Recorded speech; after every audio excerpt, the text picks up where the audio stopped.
Rogers TV. This program is brought to you by Ignite TV. Now you're in command. Visit Rogers.com for more details.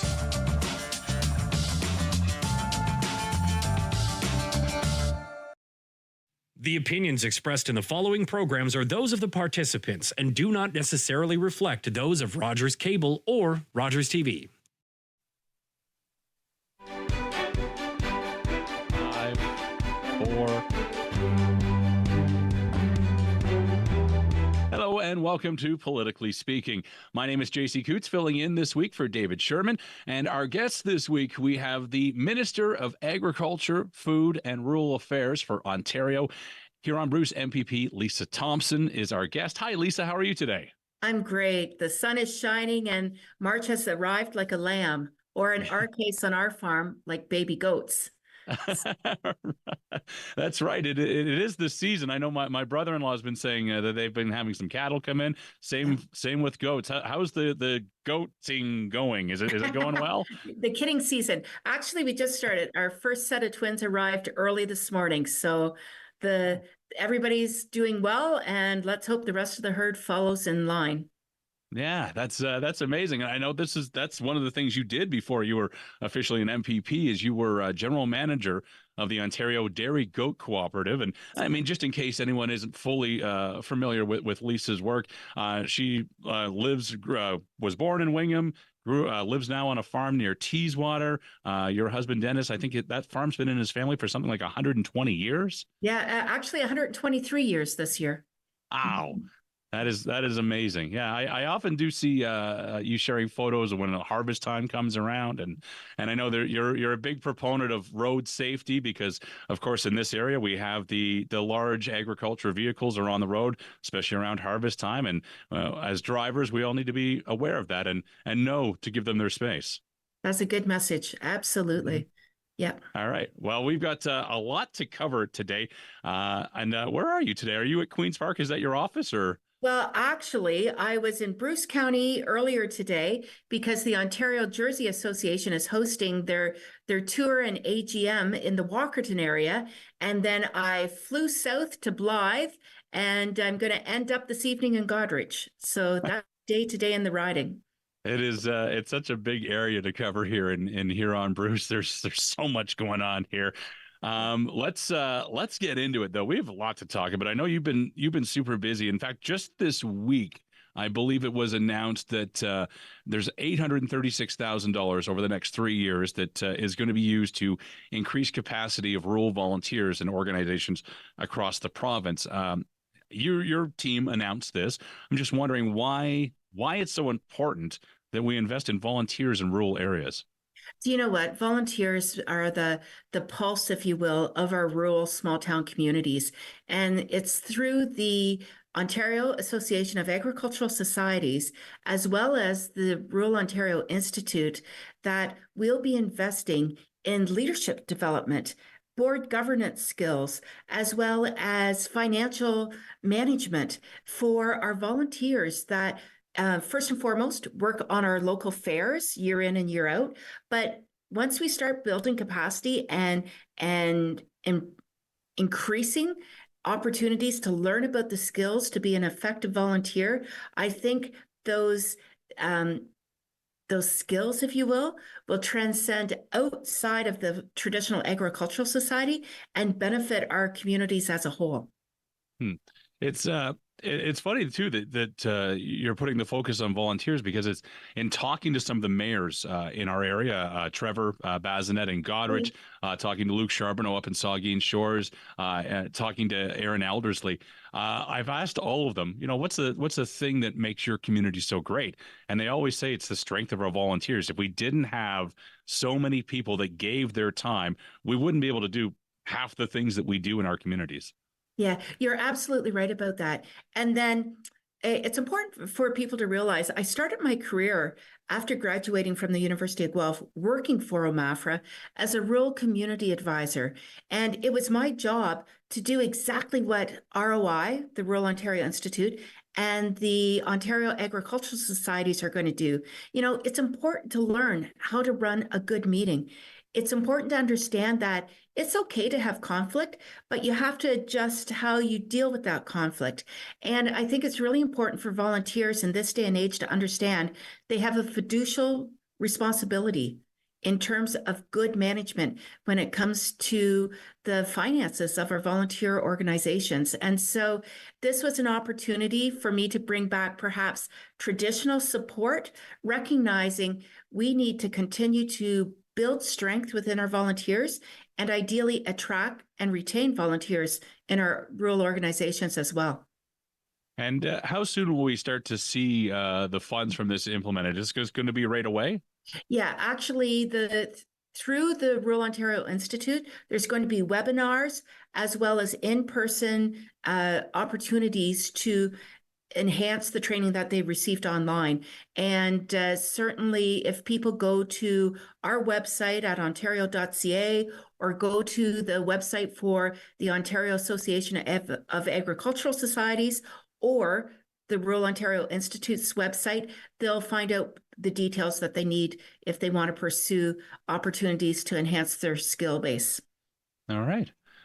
Perfect. Let's talk about agriculture in the classroom. I know that you're a big proponent of getting more knowledge about farming life, not just in the schools in this area here in Huron Bruce, but I mean all around the province. It's important that kids learn about this. I didn't grow up necessarily myself in a rural setting. I grew up in a small town, so now living in this area, a lot of this is all foreign and it's new to me.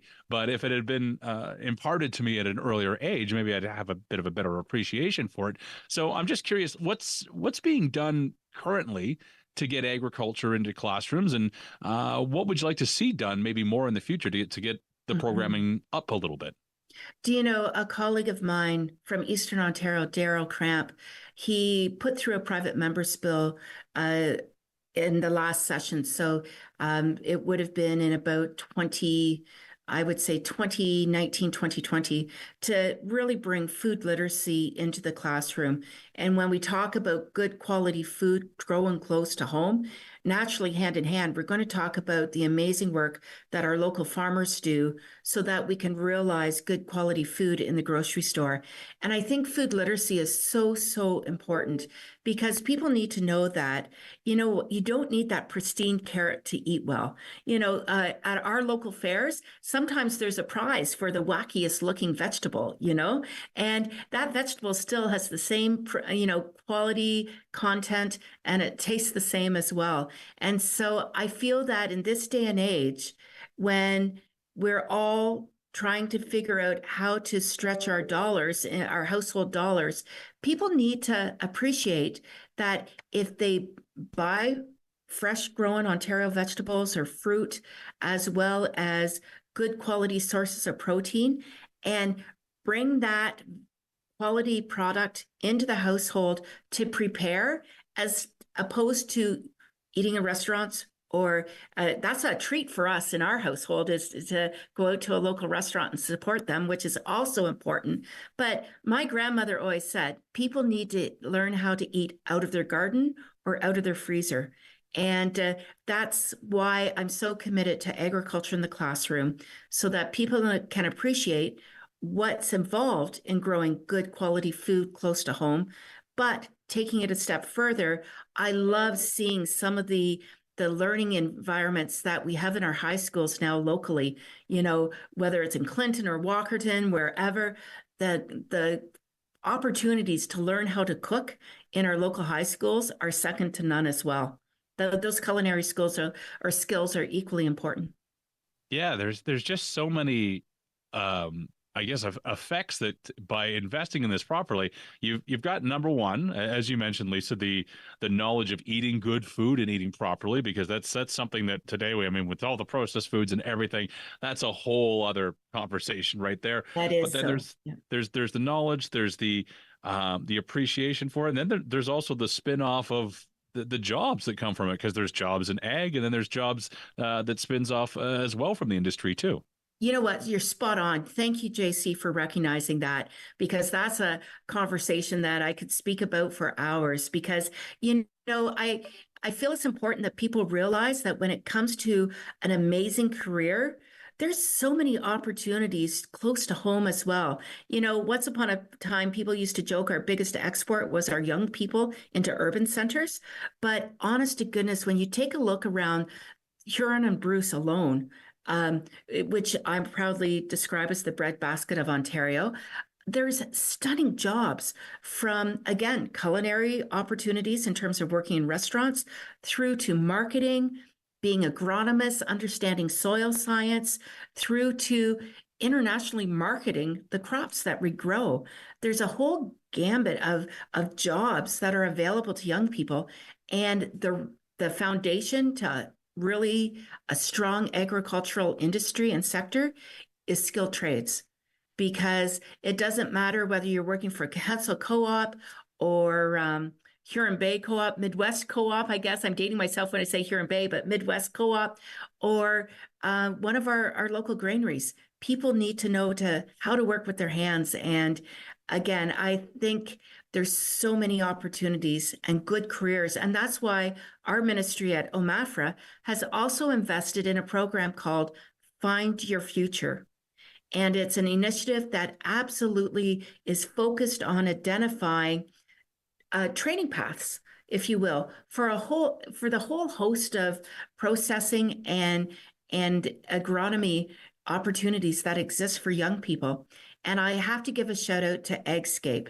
AgScape is formerly known as Ontario Agri-Food Education, and it's an organization that's sponsored by provincial commodity organizations and agricultural businesses that support training teachers so that they have the confidence and the capacity to talk about amazing careers and the importance of the agri-food sector when it comes to recognizing what it means to support and buy local food produced close to home. So there's a lot going on, but there's always more to do. And that's what we're keeping our eye on.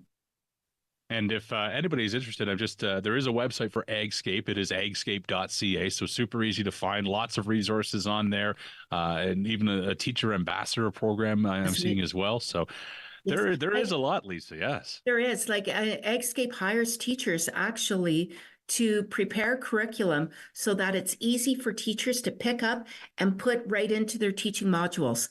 We want to make it as easy as possible to give those teachers confidence to talk about the amazing things that grow in Ontario. Well, I do know the one thing that Ontario does really well is that they've been marketing themselves and their products really well to the world, to the rest of Canada. I'm just going to pitch it out there if you ever need it as an idea, because I've lived in Alberta and I've lived here in Huron County now. This is my second go.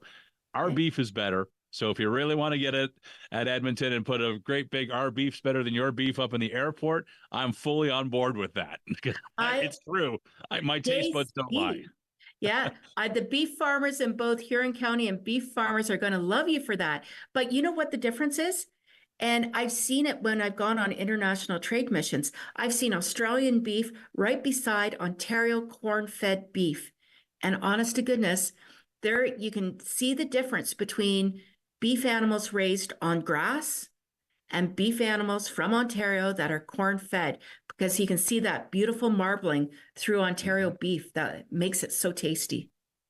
Yeah, I'm just going to jump a little bit here because you mentioned the trade mission, so we should talk about that because this has been something big for you. I know there's a very recent mission down to Mexico. There's been other missions to Southeast Asia, Vietnam. I'm just wondering, what's come of these missions and what's going to be have any deals been signed that are going to benefit farmers in Ontario and from our area. Yeah. The goal of our missions from an OMAFRA perspective or an OMAFRA lens is finding jurisdictions and companies that want to buy Ontario commodities and or food processed and manufactured here in Ontario, because it's adding value to our provincial GDP and our economy. And so when we went to Mexico recently, we represented the opportunities to buy Ontario grains and baked goods. And so the people participating in that trade mission to Mexico represented grain farmers, commodity traders, millers, as well as bakeries, and even a representative from both the Port of Hamilton and the Port of Port Colborne, so down in the Niagara area.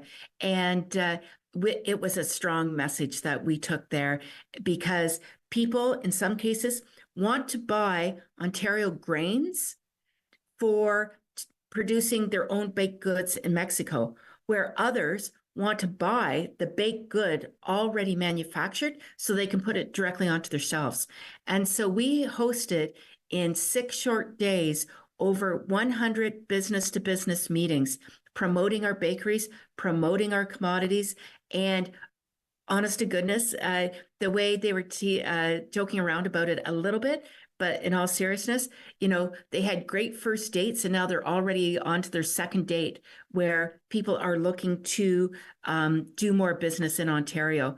And then, there's the icing on the cake is when we can attract a business to actually set up shop and buy Ontario grains, mill them, and manufacture the product so that it can ship back to Mexico and around the world.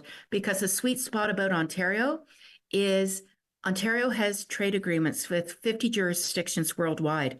And so by establishing food manufacturing here in Ontario, not only are they providing good jobs locally, they're buying Ontario product, but they're utilizing Ontario's relationships to sell manufactured food, processed food, beverages from this province into other areas of the world.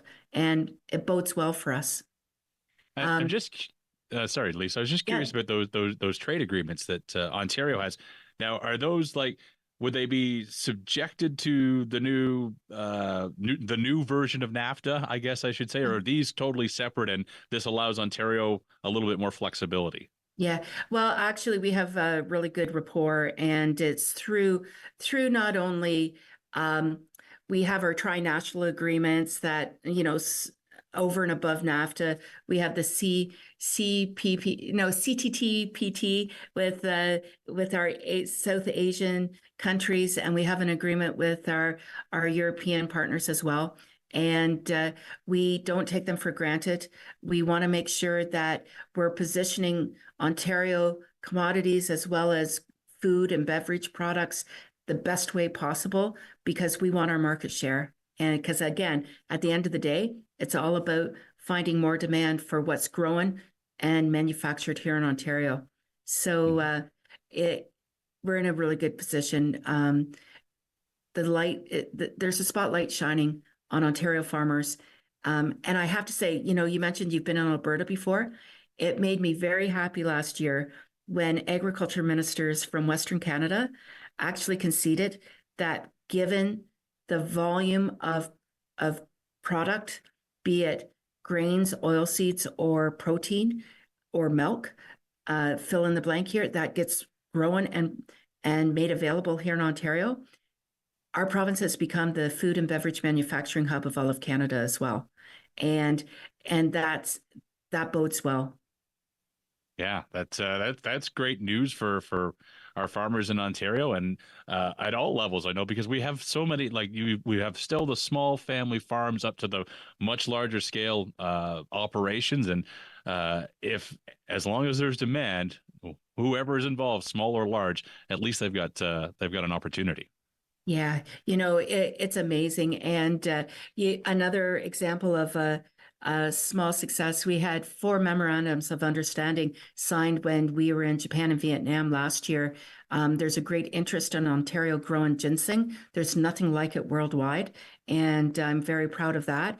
And just last week at the annual general meeting for Beef Farmers of Ontario, it was noted by Jim Clark from Corn-Fed Beef that it was because of relationships that were created during the trade mission in 2023 that there is a little delivery truck in the larger centers in Japan that is just absolute marketing, and it's just a gem promoting Ontario corn-fed beef. And it's those little wins along with the big ones that really can make a difference. Speaking of beef, I should ask you about cattle production in Huron and Bruce. I think at one point And my mother-in-law told me this at one point. We were a huge dairy area. Now it seems to have shifted over the years. But cattle production, it seems like the numbers have been decreasing a little bit over the last few years. Do you have any comments on how to increase cattle production in this area, and particularly about like slaughter capacity for cattle and hogs in this Yeah. area? Well, first things first, we need the processing capacity. And so as soon as I came into this chair and the honor of serving as Ontario's Minister of Agriculture, Food and Rural Affairs, I started working very hard to start realizing more supports and more dollars to invest in our processing facilities. And you know what? Just earlier today, I had Jersey beef. Like, it's interesting how the dairy industry also is recognizing an opportunity to fill a void right here in Ontario.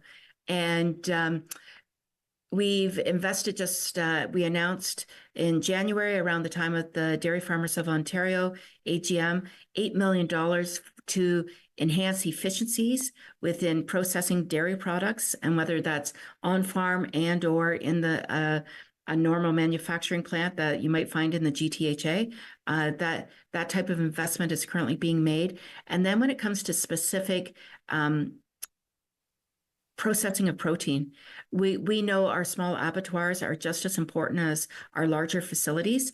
And we're doing what we can to help them grow as well. And that begs the point. Ontario is participating in a national pilot, where we could entertain what it would take to further encourage interprovincial trade when it comes to meat products. We have a chicken processor in Scarborough, D&D Poultry. They make a beautiful product, and they can't wait to be able to sell. And quite frankly, the demand is there. They're being asked for it. Sell their product across Canada. But we need to harmonize between federal and provincial inspection. And once we harmonize and reduce the red tape, hopefully we can make that a reality for processors that have that goal. We have a pilot project on the border of Ontario and Quebec, a pilot project on the border of Ontario and Manitoba. And we're also piloting an initiative to identify processors, abattoirs that are looking to grow, and what it would take to help them realize market potential interprovincially as well. There's so much going on, but it's all in the spirit of supporting our Ontario farmers at the ground level. Mm-hmm. Yeah, there's a lot going on, and I know that anybody that's watching this that might recognize me from other venues, they know that I probably shouldn't know that much about agriculture. So a lot of these questions, my father-in-law helped me with, especially this next one that I'm going to ask you about. Yes, his name is Keith Black. He is the director for the grain farmers for Huron County, and he wanted me to ask about being that grain prices are now kind of at or below cost of production. Do you foresee improvements to the Ontario risk management programming? Well, that sounds like a Keith Black question. That's And 100% Keith. yeah, and now I know where you fit, JC. And anyways, with that said, you know what? It's a really good question. And I can tell you right now that the Premier of Ontario and our entire government is read into the fact that Ontario farmers are second to none. They're embracing technology, and they're embracing research that's driving increased yields so that we can be meeting market demand. And so I'm going to put it right out there. The $150 million on an annual basis that we have for the risk management program in Ontario right now actually does need to grow, because it doesn't go far enough anymore. We're producing so much more. Grain farmers of Ontario have increased their yield overall by 60% since 2019. Apple growers are increasing their yield. Sheep farmers, lamb has increased from 5 million pounds just a few short years ago to 8 million pounds last year. And that's part of our Grow Ontario strategy, is to increase production. So ultimately we can drive an increase in exports year over year. And why? Because at the end of the day, it means more jobs and a thriving agri-food economy. And so to the Keith Blacks of the world that are saying, hey, government, wake up in Ontario. Well, you need to be growing with us. Trust that the conversations are being had, and people appreciate the growth that they're seeing in terms of production, and they understand we need to scale and phase in an increase in risk management to reflect the manner in which Ontario farmers have rose to the occasion and increased their yield as well. So growth is good. Just have to grow everything with it. Okay. We need to make sure that everything balances out at the end of the day. You got it. All right, we've got a few minutes left. I do want to ask you about this is another important one, especially the last few years. The topic of mental health has come up a lot in society and in farming as well.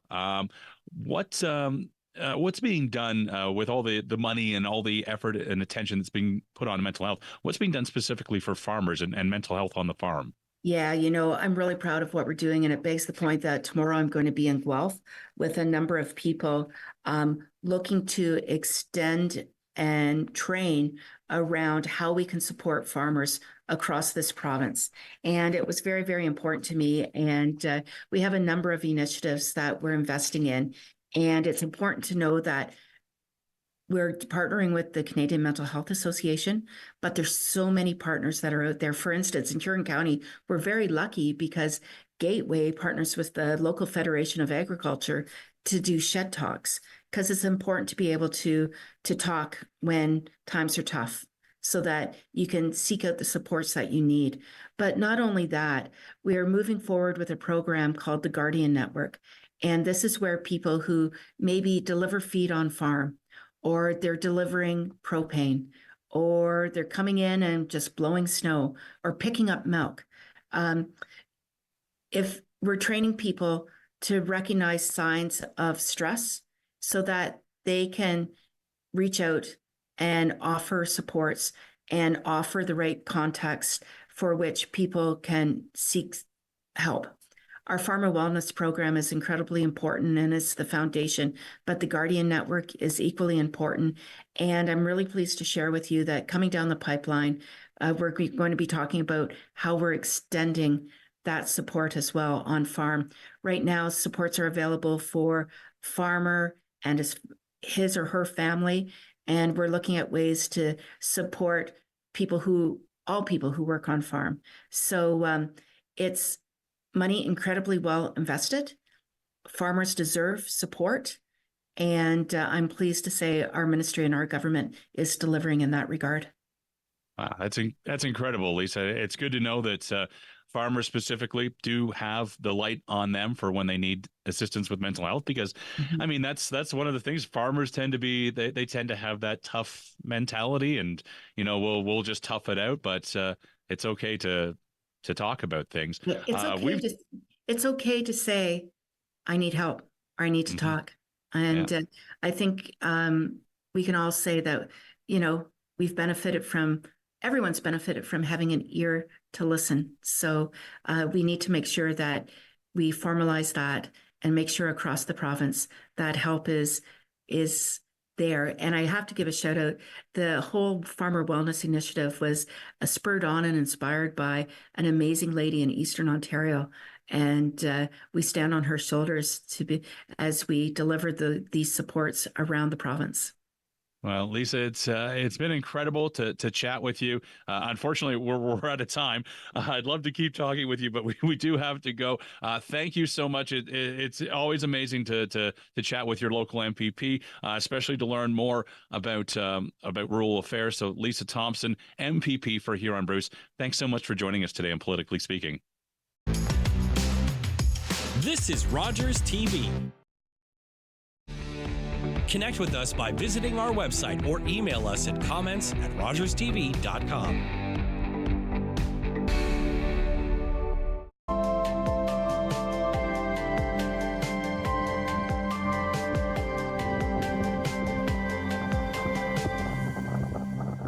Thursdays on City TV. Police! Come on!